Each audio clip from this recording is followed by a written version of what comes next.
there's this perception that we have to not feel like we need to identify with that community even though we are Black or Latino or Asian or whatever.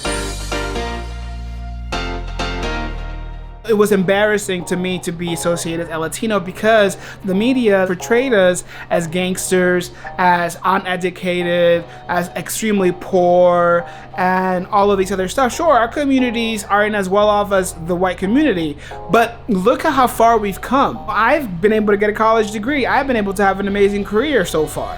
And then what I think we should be able to do with this is to go back into our communities and educate our communities and the power that we have and the power that we hold. Because if we don't start doing that, then we're going to start losing a lot more people who are just feeling lost because they feel less than.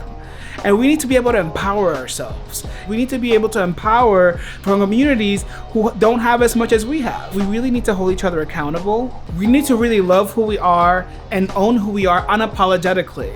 I work in the industry, right, where there's huge diversity and inclusion initiatives, and we have all of these businesses who are trying to have more people of color working in these industry, but we need to be more than just a checkbox that they check and say, hey, now we have this percentage of people of color working for our company. No, we need to be able to have a voice, unapologetic voice, and say, yeah, we're gonna work for you, but what's gonna happen for me once I'm in your company? What is the acceptance values there? Because one thing is be able to have people of color working for your company, but what is that company doing to be able to have a strategic plan for how you get promoted within that company? For what bosses do you have who are going to be able to know what your culture is and how they're gonna be able to manage you? We need to start realizing this power that we have within ourselves is extremely powerful, and we're an extreme advantage right now, where people are dying to hire us because diversity and inclusion is a huge thing. But we need to not just stop at just getting hired.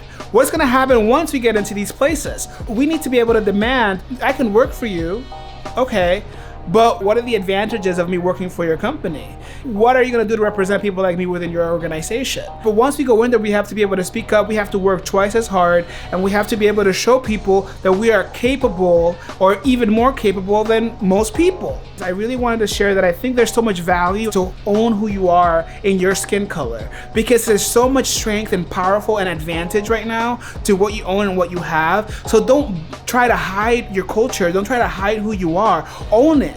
And walk into these rooms with so much confidence and so much beauty because you have it, because people want it right now.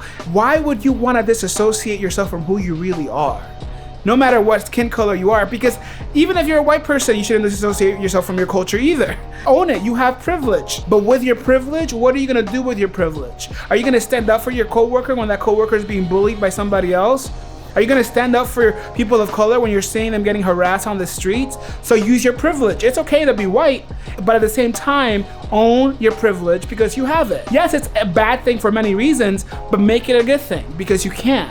But especially for the community of color, don't stray away from where you come from.